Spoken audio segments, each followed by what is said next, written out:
Hello మిత్రమా,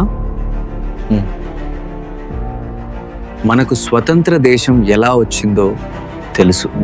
ఆ స్వతంత్రం కోసం ఎంతమంది తమ ప్రాణాలను దేశానికి అర్పించారో కూడా తెలుసు. కానీ అంతే స్థాయిలో మన తెలంగాణలో కూడా ఒక పెద్ద పోరాటం జరిగింది. అది మీలో ఎంతమందికి నిజంగా తెలుసు? మన భూమి కోసం, మన నీళ్ల కోసం, మన నియమాల కోసం పోరాటాలు జరిగాయి. విద్యార్థులు, రైతులు, ఉద్యోగస్తులు, సాధారణ ప్రజలు రోడ్ల మీదకు వచ్చి ఉద్యమం చేశారు.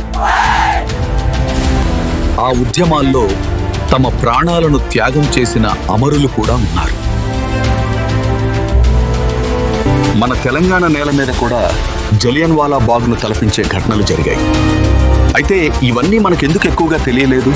ఎందుకు మన పుస్తకాలలో కొన్ని విషయాలే కనిపిస్తాయి? ఇది ఎవ్వరినీ నిందించడానికి కాదు, నిజాన్ని తెలుసుకోవడానికి మాత్రమే.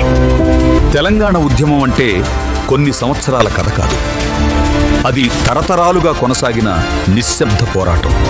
1724 నుంచే ఈ ప్రాంతం పరిస్థితులు వేరుగా ఉన్నాయి. నిజాం పాలన, బ్రిటిష్ కాలం, స్వతంత్రం తర్వాత తీసుకున్న నిర్ణయాలు, ఈ అన్ని అంశాలే ఈ ఉద్యమానికి పునాది వేశాయి. గతం తెలియకపోతే వర్తమానం అర్థం కాదు. నీరు, భూమి, ఉద్యోగాలు, గుర్తింపు, ఇవన్నీ ప్రశ్నలయ్యాయి. ఇది కాలక్షేపం కాదు మిత్రమా, ఇది మన కథ. మన గుర్తింపును తెలుసుకునే ప్రయాణం ఇది. ఈ ప్రయాణంలో నాతో పాటు ఉండండి.